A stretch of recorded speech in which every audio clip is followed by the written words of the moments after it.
Welcome back to Watch the Bookerman and to episode number 55 of Paul Heyman's TNA 2010. We begin this week with a look back at the ending of last week's show. Jeff Hardy stood alone in the ring with the New Age. AJ Styles nowhere to be seen. Sting confirmed to be out injured for a significant period of time, but that didn't put Hardy off. He challenged Tyler Black to a match tonight, a steel chain match, symbolically representing the chain that was wrapped around his neck by the New Age at Bound for Glory.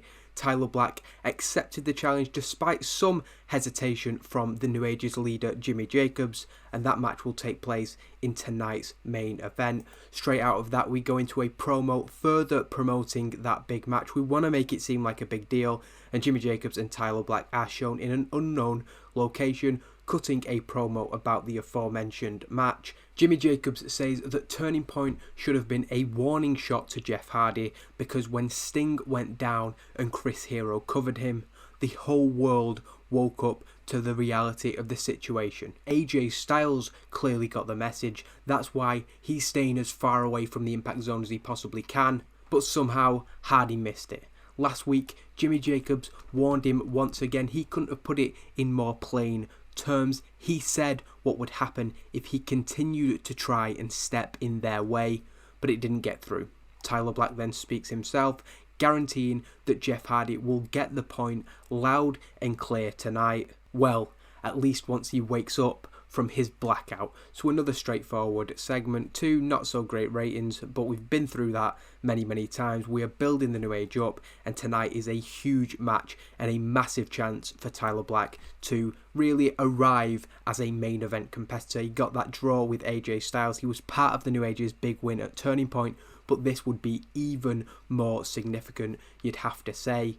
Mr. Anderson then comes out, the first person making their way to the six sides tonight, and he shows footage to back up his previous analysis of Kurt Angle's recent performances. He shows stills really from Bound for Glory of AJ Styles coming so close to picking up that decisive victory, while at Turning Point he was just a second away from a draw with Abyss. If things had gone slightly differently, Abyss would be the World Heavyweight Champion. With that evidence on display, he invites Kurt Angle to the ring. He's going to give him a chance to fight his corner. Kurt Angle does come out from the back. Anderson being Anderson, he doesn't give Kurt a real chance to talk. He knows what Kurt's going to say. He's going to claim that picking up victories from the jaw of defeat is the sign of a great champion, and all these victories are just proving how good he is, but Anderson doesn't buy it. The world can see Kurt is on a sharp decline.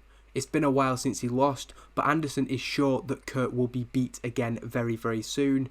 And speaking of that topic, he asks who the last person to beat Angle was. Kurt Angle gives recognition to the fact that it was Anderson, he can't deny that, but Anderson adds that he is the man who best knows how to beat Kurt Angle, so where is his title shot? Mr. Anderson feels that as the man who beat Kurt Angle all those months ago, he's the one in the best position to take the championship from him. Of course, that was a very screwy finish back at Destination X, but it has been 8 months since Kurt Angle was defeated. Before the champion says anything, Jeff Jarrett comes out from the back and he says that far be it from him to take Kurt Angle's side in anything, but this simply isn't happening. He isn't going to allow Mr. Anderson to walk straight into a World Heavyweight Championship match because he isn't done with him. After what happened at Turning Point, it's far from over. He wants Mr. Anderson next week in a no disqualifications match. Mr. Anderson takes a second to consider this, but accepts it, adding that once he is done with Jeff Jarrett, he is coming for the World Heavyweight Championship. So a little bit of a rite of passage for Mr. Anderson next week. He won by cheating at Turning Point. Now he has the chance to beat Jeff Jarrett in a no disqualifications match. We've got a steel chain match this week and a no disqualifications match next week. So we might be going a little bit heavy with the stipulations, but I do think it makes for some really good main event matches as we come towards the end of the year. I am a little bit worried about the poor chemistry between these two, but that's nothing that we won't be able to cover up with some other strong stuff on the show. Advancing a couple of storylines. Jeff Jarrett underperforming. Angle did struggle when going off script, but when you look at last week when it was just Anderson and Kurt Angle, it gets a 98. Then bringing Jeff Jarrett into the fold, it's a 78. So there is a massive difference there. The opening match is then a pretty straightforward victory for wrestling's greatest tag team. Not a squash by any means, but the two members of the eliminated Team UK, They were the team on Explosion who didn't make it through to the second phase of the World X Cup, and while they show a little bit of good work while teaming together, they are no match for Charlie Haas and Shelton Benjamin. Haas making Stone submit with a Haas of pain. As usual, Shelton Benjamin head and shoulders above, but I think it's a good little display for the two British guys as well. And after the match, the World Tag Team Champions make their way out following WGTT's victory, with Alex Shelley and Chris Sabin talking about how when they were breaking in, they saw Charlie Haas and Shelton Benjamin on their TVs, setting standards for this next generation of tag teams. All that has come to fruition now, and they say that Beer Money were right about one thing, and that's that these two teams have followed very different paths. What they have in common, however, is the desire to be recognised as the best tag team on the planet. Haas and Benjamin reciprocate the respectful comments from MCMG, saying that while they may not have teamed as regularly recently, they've always had a huge interest in tag team wrestling, but Shelley and Sabin stood out before all others. With that aside, however, when they face Motor City Machine Guns, this isn't about putting on a dream match. That's for the fans to say, that's for the commentators to say. Their focus is on one thing. Haas and Benjamin then point to the titles around the champions' waists, and MCMG don't need telling this. They nod in agreement. As great and as hyped as and anticipated as this match has been, it is all about the World Tag Team Championships above all else. It's not that good of a segment, but I'm confident that these are going to put on a very, very good match regardless. Jeff Hardy is then interviewed in the back, looking to promote the main event of tonight's show. Christy Hem asks him about facing Tyler Black in a steel chain match and the potential threat of New Age involvement. They've got form for that. Hardy accepts that he has to be aware that that could potentially happen, and maybe he even expects it. However, he gives Black his word that he is walking into this match alone, no backup, no friends. That may be through necessity rather than choice, but he requests that Tyler Black does the same. At Turning Point, nobody could deny the ability of the New Age, but they still had to cheat to get the win. Tonight is Tyler Black's chance to prove himself to the entire world, but that can only happen if he walks out to the ring alone and leaves alone. So we want a fair, straightforward match in the main event. Jeff Hardy certainly does. Whether Tyler Black will adhere to that remains to be seen, but with a no disqualification stipulation, it's hard to see Jimmy Jacobs and co not getting involved. The second match of the night is pretty straightforward. The other member of the Team UK who've been eliminated, losing again also to Paul London, who wins with a shooting star press. These two guys have sort of been flirting with the X Division in recent months, so this is just a chance to showcase both of them. I think they'd have a really good match in reality. Doug Williams' in-ring performance isn't great, but I think that's due to momentum and me not pushing him very well. I do think he's somebody we can build back up into a really interesting part of the X Division, a little bit different to most other people. I think that'll be his USP within the division. A good performance from Paul London there. Following the match, Douglas Williams remains in the ring and is approached by Brutus Magnus and Big Rob Terry. After Team UK's elimination from the World X Cup, it appears a British Invasion reunion may be on the cards. Magnus tells Williams that he has a choice to make. Is it Sabre and Stone or Magnus and Terry? So soon after yet another defeat, Douglas isn't in the mood for this ultimatum and tells Magnus not now as he leaves the ring. The Divided Kingdom storyline starting here, just a secondary storyline, and we go into the next segment with Matt Morgan responding to Jay Lethal's furious and passionate challenge from last week. Matt Morgan tells Jay that he has nothing to prove to a pipsqueak like him and flat out rejects the challenge. He has his eyes on bigger things, and that doesn't involve Jay Lethal. He needs to learn when to stay in his lane. Madison Rayne, however, says that after last week, with Maria so keen to step up and defend her man's honour, she feels that they have unfinished business. Therefore, she has a counter proposal for the happy couple, challenging Maria Kanellis to face her next week on Impact. We then get the entrances for the third match of the night, with Jazz cutting a promo on her way to the ring. Left her unscripted because I sort of wanted the segment to live and die on her ability, and while it's not a great performance from her, it is actually a decent segment. She says that she is sick and tired of seeing Mickie James and Tara on her screen every week. They seem to be the golden girls of the Knockouts division. She's never liked either of them, but since they've been together in TNA, it's gone to a whole other level. Jazz says that Tara already knows what she's capable of doing, but she's more than happy to introduce Mickie James to the baddest bitch in the business. This is followed up with a decent match. Mickie James is really good, the standout performer in the Knockouts division at the minute, and she beats Jazz, who after that initial storyline with Tara has just been sort of treading water. I just brought her in on a short-term deal, and then Dixie Carter gave her, I think, a 2-year extension, so I've kind of had to use her while I didn't really have plans for her. There is going to be a place for her in the division, but tonight it is putting over Mickie James, being pinned with a roundhouse kick. A decent 59 rated match, can't complain about that at all. Mickie James is then joined by Tara in the ring following her victory, with the Knockouts Tag Team Champions holding their titles up in the air. As they do this, the beautiful people come out to the top of the ramp. Mickie and Tara are expecting a challenge or some more aggro like there has been in the last couple of weeks, but Angelina Love and Velvet Sky have something else in mind. The beautiful people say that they're sure they'll get round to sorting that out in terms of coming for the titles, but tonight they're out to extend a hand, an invitation for them to be the guests on next week's 3rd episode of the Beautiful People show. Velvet Sky improvising well throughout the segment, a 51 is okay, and that brings the first hour of the show to an end. Returning to the second hour of Impact, Maranello and Taz promote the upcoming main event match between Jeff Hardy and Tyler Black, leading into a video package of the New Age's debut at Bound for Glory. It's put over that this is the first time that footage of their debut has been shown on Impact. We've shown stills before, but this is the more complete package. Going back to 10-10-10, we see the fallout of Jeff Hardy and Sting's match. They were showing respect to one another, with Jimmy Jacobs walking out alone and actioning Project 10-10-10. This brought about the debuts of Chris Hero, Claudio Castagnoli and Tyler Black. Particular focus in the package goes to Tyler Black driving a spike into the skull of Jeff Hardy before holding him up with the attached chain.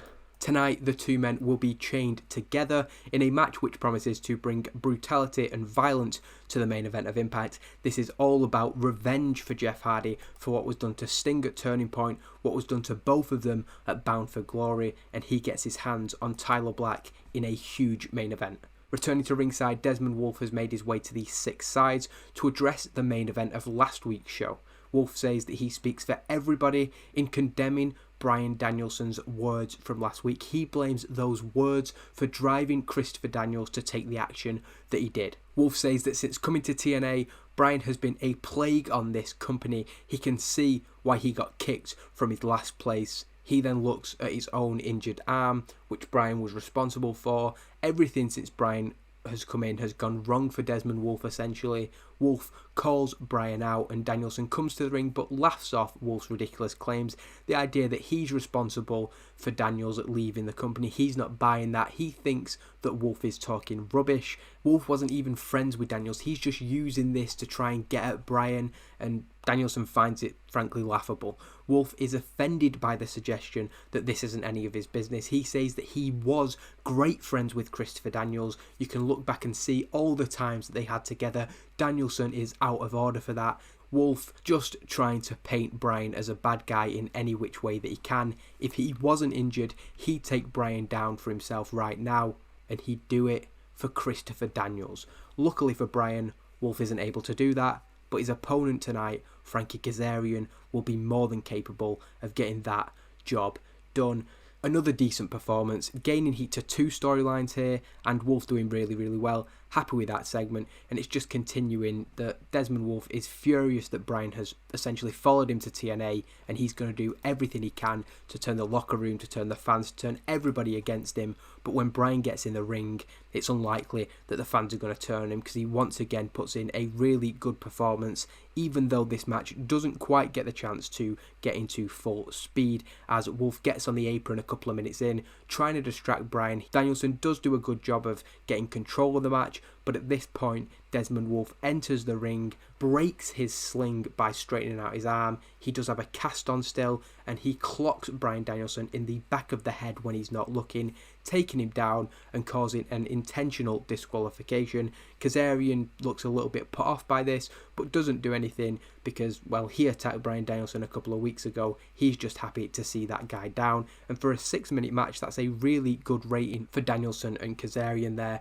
Bryan's still doing well. It's another victory for him, albeit not decisive, with Bryan Danielson now down, laid out in the ring, having been hit with that cast. Desmond Wolfe grabs a microphone, holding it in his bad arm, which he stretches out to prove that there's now nothing wrong with it. Well, it's not clear how long Wolfe had been playing possum and faking it. His message to Bryan is very clear. Desmond Wolfe tells Bryan that he's right. This isn't about anybody else. This is between the two of them. So he's essentially saying that Daniel stuff was just a smokescreen, but there is only one resolution to their issues. Final resolution. In 2 weeks' time, on the last pay-per-view of 2010, one more match.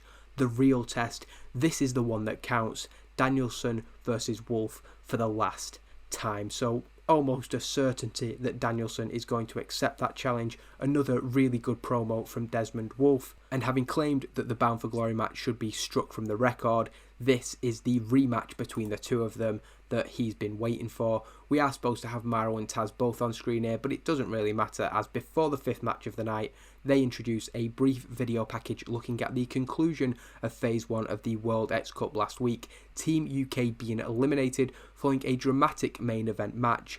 Roderick Strong needed to defeat Kazuchika Okada to ensure that Team USA wouldn't go out. If he'd been pinned by Okada, they'd be out of the World X Cup, but he picked up a victory over the X Division champion, so significant on two levels for him there, as his team advanced along with Puerto Rico, Canada, and Team Japan. Maranello and Taz also confirm that Jeff Jarrett v Mr. Anderson is official for next week's Impact main event, a no DQ match. Not a great segment as we go into a squash match. Sara Del Rey picking up the victory with the Royal Butterfly. Very, very straightforward, very, very dominant, and a 63 shows that she is also, along with Mickie James, one of the best performers in the division. Taking a microphone after her match, Sara Del Rey once again puts over her victory from Turning Point while belittling the opponent she had just put down. Sara Del Rey asks where the big, bad, angry, vengeful monster is. She's mocking Awesome Kong, telling fans that she put Awesome Kong down for good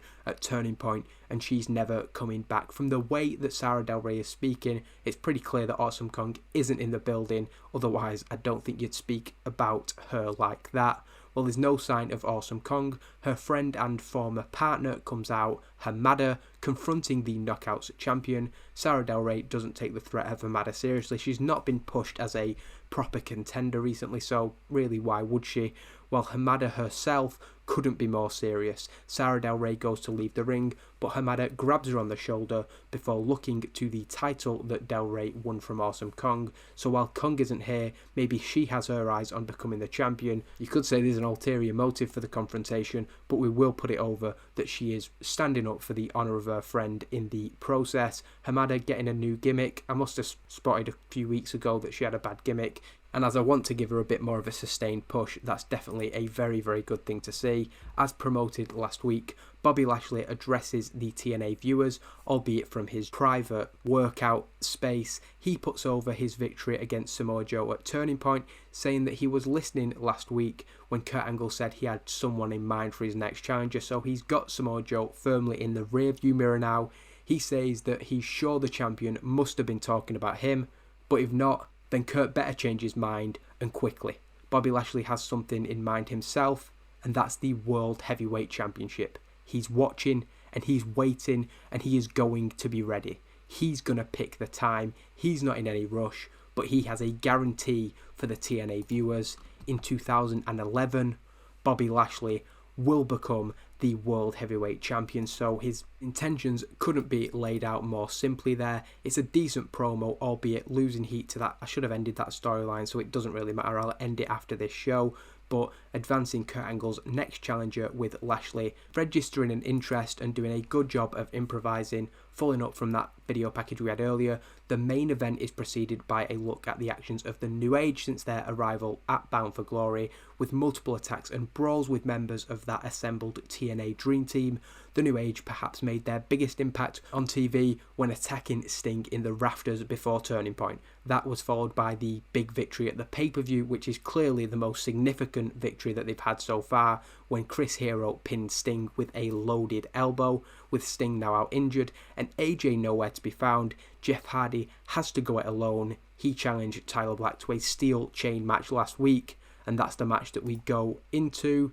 74 is a decent rating. Jeff Hardy has a gimmick that's getting stale. Tyler Black, he keeps having very good matches, but his in-ring performances aren't that great. That's about his popularity, and he is going to continue to be built up, and a match against Jeff Hardy is certainly a chance to do that. It sort of goes without saying what these two would be capable of. Using the steel chain, I'm sure they could come up with many innovative spots to really athletic wrestlers, but Tyler Black picks up the victory when he wraps the steel chain once again around Jeff Hardy's neck and hits the blackout, not the God's last gift that it says there, the blackout being the curb stomp. He used it as a signature move before WWE and Ring of Honor, and I kind of didn't like the idea of just stealing his WWE finisher, but at the end of the day, it's such a fantastic move, and I think was a part of him getting over in WWE, and he uses it to finish off Jeff Hardy. 1, 2, 3, an absolutely huge victory in the young career of Tyler Black, and a huge victory for the cause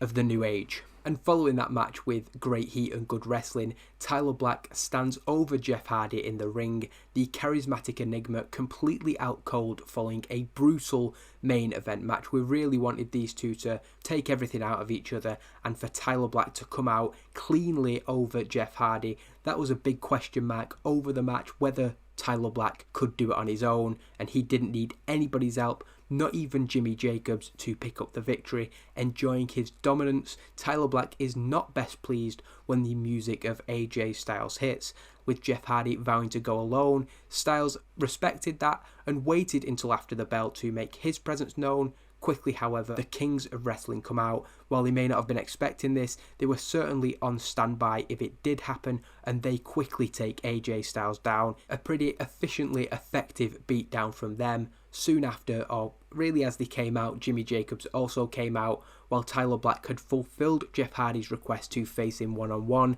The same couldn't be said for the post-match. Clearly they want to send a message. AJ Styles is hurt, but key is that they keep him conscious, taking a steel chair from ringside and placing it around the neck of Jeff. Tyler goes to the second turnbuckle. As if the effects of that match weren't enough, he jumps off and drives his boot into the chair, thus causing Jeff Hardy's neck to be crushed within the steel chair. It's known as a Pillmanizer, but I think that's more to do with the ankle. This is essentially a neck Pillmanizer, and given the seriousness of this, EMTs run out quickly, medics rush and tend to Jeff Hardy.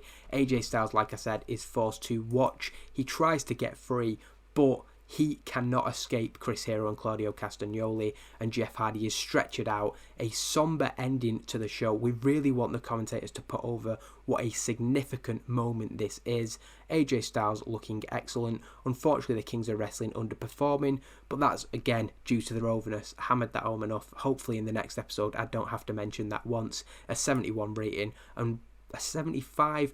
I actually think that was probably a better show than last week. Maybe I'm misremembering, but in terms of the main event and how we built the show largely around one thing, I think as a standalone show, that was a really good episode, but we didn't have that killer standout segment like we did with Kurt Angle and Mr. Anderson, so I'm not going to worry too much about that at all. It increased our popularity, and at the end of the day, still a very good show. We'll take a look at Explosion here. The feedback, decent, hardly spectacular, and it's now the time where the non-captains face each other and the captains face each other. Previously it was captains v non-captains, Kazuchika Okada taking his team into a 6-point lead over everybody else. Sean Spears and Dukes then setting Team Japan back a little bit. Amazing Red and Lindsay Dorado defeating Generation Me, meaning that Team USA were the only team without points at that stage of the show. However, Roderick Strong picks up a victory over Eric Young, relieved celebrations from them. All teams ending the night on 3 points, apart from Japan on 6. I definitely need to remember to change Chris Sabin and Alex Shelley's attributes, get rid of the 100% heel thing, because I don't think it's fair. Angelina Love's too small, according to Jeff Jarrett. The other thing, I'm almost a little bit reluctant to do this, but it's something I've had in mind, and it is to drug test Jeff Hardy. The idea was always, after what happened on the show before Hard Justice, every time I go to a show, I'm worried that Jeff Hardy is going to have had another incident. He's not yet, but I think it is only a matter of time. At Turning Point, I was holding my breath when I advanced to the show. I thought if he ruins this New Age v Dream Team match, then it just spoils everything. And the key thing with that is I'd have nobody to blame but myself. At Bound for Glory even, I took a risk. Imagine if I'd have got to Bound for Glory, that match we'd built up between Jeff Hardy and Sting, and he would have ended up being unable to compete due to the drug issues that he has.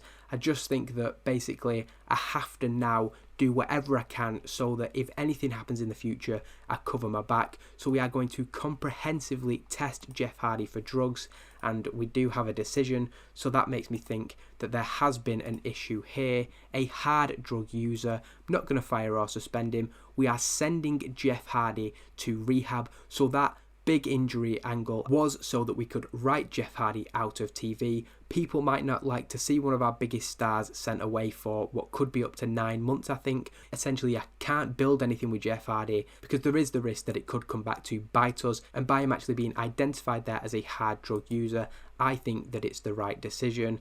And we'll check now, 6 months that we won't have Jeff Hardy for, so that's coming up for Slammiversary season that we'll probably see him return, and hopefully we will see him overcome those issues. And if anything happens again, I can at least say that we did everything in our power, and then it may be time to cut ties with Jeff Hardy. Either way, don't want to focus on the negatives after what was a really good show, I think, and we are still building to Final Resolution 2010. There's definitely a future in my mind for Jeff Hardy in this company. He's written out as we try to make Tyler Black and by extension the New Age look as strong as possible, and with them injuring Sting and now Jeff Hardy, AJ Styles will have to look elsewhere for backup. I think that poises the storyline really, really well for where we're going over the next few months, and hopefully you'll continue to join me for that. Thank you for watching, and I'll see you next week.